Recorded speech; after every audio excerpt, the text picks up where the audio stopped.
brought to you by Bank of Maharashtra. Bank of Maharashtra ने अपने home loan पर ब्याज दर घटाकर अब कर दिया है केवल 8.35%, वो भी जीरो प्रोसेसिंग फी पर। बजट 2024 का ऐलान कर दिया है निर्मला सीतारमन ने संसद के अंदर आकर, और सारी चीज़ें खुल गई हैं टीवी चैनल्स पर। बहुत सारी बड़ी बड़ी हेडलाइंस आपको दिख रही हैं, ये सस्ता हुआ, ये महंगा हुआ, टैक्स स्लैब में क्या हुआ क्या नहीं हुआ। हमारे साथ टैक्स एक्सपर्ट हैं विनोद रावल साहब। विनोद रावल जी से जानेंगे समझेंगे बिल्कुल आसान भाषा में कि हम लोगों को क्या मिला, आम लोगों को क्या मिला है। पहला सवाल, जो टैक्स स्लैब है उसमें कोई बदलाव हुआ है या नहीं? अनफॉर्चुनेटली टैक्स स्लैब में कोई बदलाव नहीं हुआ है। तो लल्लन टॉप के जो दर्शक हैं वो बिल्कुल इस बात को पक्का समझ लें कि जितना टैक्स वो पिछली बार देते थे उनको अब भी उतना ही टैक्स देना है। उनको किसी किस्म की कोई छूट और नहीं मिली है। तो जो उम्मीद थी कि थोड़ी बहुत कुछ बढ़ेगी, स्टैंडर्ड डिडक्शन बढ़ेगी, होम लोन बढ़ेगा, उस सब को भूल जाइए। वो ख्वाबों की दुनिया थी। अगले जुलाई का इंतजार कीजिए, फिर क्या आएगा फिर उसमें पता लगेगा। अभी कुछ भी नहीं बदला है, सब कुछ वैसे का वैसा है। टैक्स के रेट के स्लैब पे अगर हम बात करते हैं तो कहीं कुछ नहीं बदला है। बिल्कुल, टैक्स के रेट के स्लैब में कहीं कुछ बदलाव नहीं है। लेकिन अगर जैसे मिडिल क्लास की बात करें, मिडिल क्लास को बड़ी उम्मीदें होती हैं बजट से कि क्या कुछ हुआ, क्या चीज़ सस्ती हुई, मिडिल क्लास के लिए क्या कुछ हुआ, और सैलरीड क्लास जो लोग हैं उनको कोई फ़ायदा मिला इस बजट से या नहीं? देखिए सर, मैं ये कहूंगा कि ये बजट एक्चुअली होता ही तो मिडिल क्लास के लिए कि जो पार्ट बी है, पार्ट ए तो पढ़ा जाता है जो उन्होंने भी अपने सेगमेंट में कहा कि अन्नदाता, नारी शक्ति, यूथ, और उसके अलावा जो है आपका पुअर, गरीब के लिए। तो जो मिडिल क्लास है वो नो डाउट वो नारी शक्ति में भी आता है, यूथ क्योंकि स्टार्टिंग स्टेज पे है। आपने ठीक कहा, जो मिडिल क्लास है वो टैक्स की पार्ट बी की उम्मीद करता है। लेकिन इस बार अनफॉर्चुनेटली पार्ट बी में या टैक्स के रिबेट के फ्रंट पे कुछ नहीं दिया गया है। जो पहले था आपको उतना ही टैक्स पे करना है, उसी तरह से अपना आपको काटना होगा। सिर्फ उन्होंने जो है टैक्स के फ्रंट पे सिर्फ एक चीज में थोड़ा सा चेंजेस किए। जो डेट्स उनकी 2024 को खत्म हो रही थी उसको उन्होंने बढ़ाकर 2025 कर दिया। लेकिन उससे एक सैलरीड क्लास को, एक आम आदमी को उससे कोई लेना देना नहीं है। हाँ बिल्कुल, वही मतलब मैं यही समझना चाह रहा हूँ। टैक्स स्लैब में कोई बदलाव नहीं हुआ, लेकिन इस बजट में टैक्स को लेकर कोई ऐसी चीजें बताई गई मतलब जो आम आदमी के लिए बहुत खास हो। कोई आपने ऐसी चीज नोटिस की हो इस बजट में जो हमारी वित्त मंत्री ने बताया? देखिए, ओवरऑल ये जो बजट था ये तो खैर हमें अंदाजा तो सबको था कि ये पूरक बजट है, और जुलाई में जो पूर्ण बजट आएगा जिसका निर्मला सीतारमन ने कहा कि हमारी ही सरकार उसको पेश करेगी, तो आप कॉन्फिडेंस का अंदाजा लगा सकते हैं। तो इस फ्रंट पे कहीं आज की डेट पे कुछ नहीं मिला है, और बहुत ज्यादा उम्मीद भी नहीं थी कि ऐसा कुछ होने वाला है। लेकिन जहां तक आप बात करें तो इस बजट ने एक दिशा दी है। उन्होंने बताया है कि हम अपनी सरकार को कैसे चलाना चाहते हैं। उन्होंने 10 साल का अपना एक खाका दिया कि 2014 से लेके, उन्होंने एक वर्ड यूज किया, प्री 2014 एंड आफ्टर 2014। तो उन्होंने एक तरह से ये डिवीजन दिया। हम लोगों ने जिंदगी में बिफोर क्राइस्ट और आफ्टर क्राइस्ट पढ़ा था बीसी, तब प्री 14 और उसके बाद का इरा है।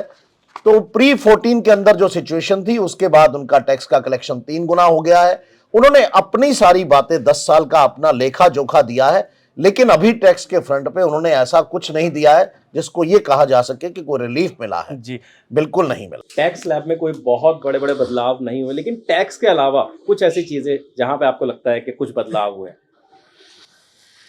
देखिए, टैक्स के स्लैब में तो कोई बदलाव नहीं हुआ, मैंने आपको बता दिया। उन्होंने बड़ा सिंपली कह दिया कि I don't propose any change. तो इस लाइन ने बहुत कुछ बता दिया था। लेकिन उसके अलावा क्योंकि हम सिटीजन्स हैं, हम इस इंफ्रास्ट्रक्चर डेवलपमेंट का हिस्सा भी हैं। उन्होंने प्री 2014 और 2014 के बाद के 10 साल को डिफाइन किया।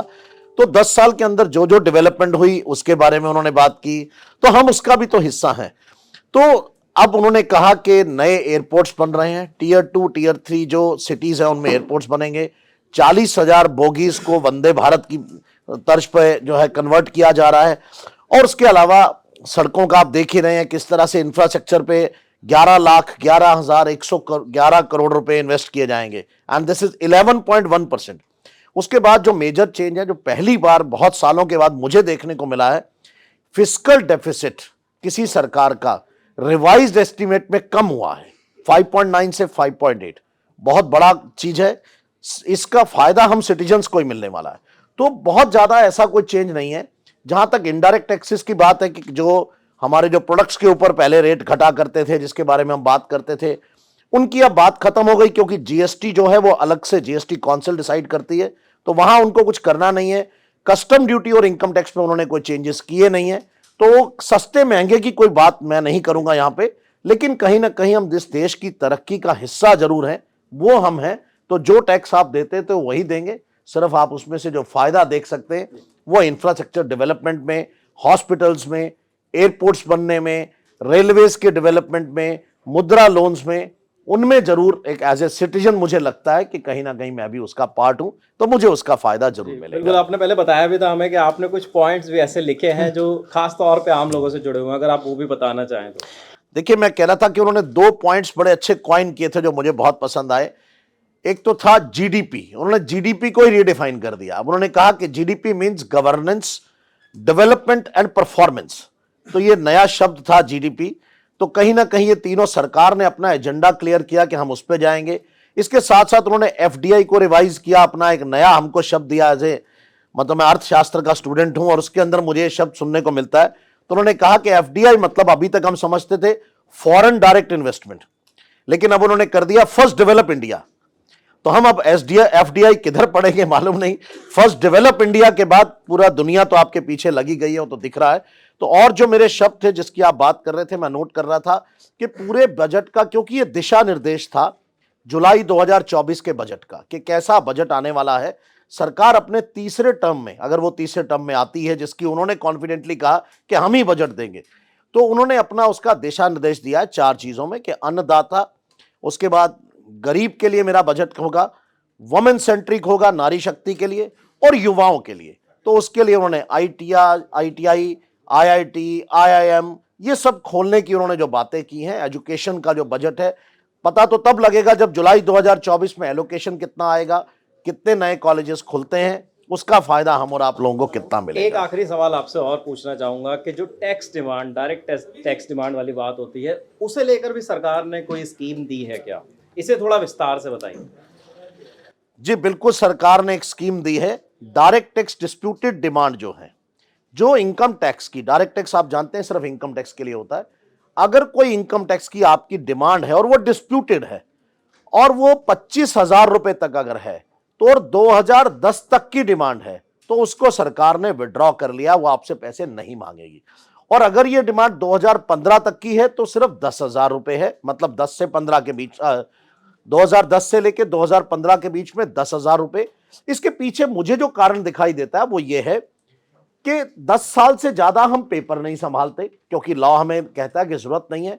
10 साल से पीछे की डिमांड्स, क्योंकि सरकार ने कंप्यूटराइज्ड कर दिया सारा सिस्टम, तो मैनुअली पेपर किसी के पास नहीं मिल रहे हैं, ना असेसी के पास है, ना डिपार्टमेंट के पास है। तो आपका मान लीजिए टीडीएस कटा 2010 में, आपकी तो उम्र नहीं लगती इतनी कि आप उस वक्त नौकरी कर रहे होगे और आप ये पैसे कमा रहे थे, लेकिन मैं जरूर हूं उस कैटेगरी में। मैंने 2010 में अगर मेरा कहीं टैक्स कटा और मुझे उसके मेरे टीडीएस का क्रेडिट नहीं मिला किसी भी वजह से, इनकरेक्ट पैन नंबर था या इनकरेक्ट कोई भी चीज हुई, तो सरकार मेरे से उस टैक्स की डिमांड करती है। अब मेरे पास या तो वो फॉर्म 16 हो तो मैं प्रूव करूं। मेरी प्रॉब्लम यह है कि मैं जाऊं कहां डिपार्टमेंट में, डिपार्टमेंट फेसलेस हो गया है, जहां मैं जा नहीं सकता। मैं लेटर भेजता हूं, मुझे रिप्लाई नहीं आता। डिपार्टमेंट की प्रॉब्लम यह है कि 10,000 रुपए को रिकवर करने के लिए उनका एक पूरा सिस्टम काम करता है जिसकी एक कॉस्ट है। आप देखिए, जब उन्होंने बात की 1962 से, तो अगर 62 से सरकार को 10,000 रुपए भी लेने थे तो कितनी तो चिट्ठी डाली जा चुकी होंगी, कितने लोग उस पर काम कर रहे होंगे उस रजिस्टर को संभालने के लिए। तो मुझे लगता है कि जैसे एक बिजनेसमैन अपनी खाता बही को देखता है और बोलता है रिकवरेबल नहीं है यार, छोड़ो, ये कौन 2,000 रुपए लेने के लिए लड़का भेजोगे, उससे ज्यादा तो आपकी ट्रैवलिंग कॉस्ट आती है। तो उस तरह से सरकार ने इस पर फैसला लिया कि हम अपनी कॉस्ट को बचाएं और अपना काम, ध्यान जो है अच्छी प्रोडक्टिव चीजों में लगाएं। और हमारे लिए अच्छा यह है कि ये जो छोटी छोटी चीजों में हम उलझे हुए थे उससे हमें बाहर निकाला। तो ये डायरेक्ट टैक्स डिस्प्यूटेड डिमांड का एक उन्होंने दिया, बिल्कुल वेलकम स्टेप है। पर मुझे लगता है कि अमाउंट बहुत कम है। ये 25,000 रुपए अगर हम 2014 की बात करते हैं तो छोटा, बहुत छोटा को एसएससी है, ज्यादातर लोग तो जमा करा चुके, क्योंकि 5-7 हजार रुपए के लिए कोई वेट ही नहीं कर रहा, क्योंकि इतने रिमाइंडर्स आ रहे थे पिछले दिनों में, अगर आपको याद हो तो एसएमएस और ईमेल, कि हर आदमी परेशान था उससे और कागज नहीं मिल रहे थे। तो फाइनली सबने इसको क्लोज डाउन करने की कोशिश की। अगर कुछ बचे हुए हैं तो वही फायदा उन लोगों को हुआ है। तो मुझे लगता है कहीं ना कहीं फिर डिफॉल्टर्स को ही फायदा होता है। तो जिन्होंने नहीं दिया है वो बच गए हैं, और जिन्होंने दे दिया या तो सरकार उनको रिफंड भी करे, मुझे ऐसा लगता नहीं कि सरकार वापस करने वाली है। जी बिल्कुल, देखिए बिल्कुल आसान भाषा में लल्लन टॉप के दर्शकों को विनोद जी ने समझा दिया कि टैक्स स्लैब में कोई बदलाव नहीं हुआ है, लेकिन उसके अलावा बहुत सारी ऐसी चीज़ें हैं जो सरकार ने आम जनता को अगले चुनाव से पहले दिखाने की कोशिश की है। बाकी टैक्स से जुड़े और आज के बजट से जुड़े बहुत सारे वीडियोस लल्लन टॉप पर हमारे यूट्यूब चैनल पर मौजूद हैं, वहाँ पर लगातार अपलोड किए जा रहे हैं। तो लल्लन टॉप देखते रहिए। विनोद जी बहुत बहुत धन्यवाद। Thank you very much. Thank you Lallan top, thank you very much.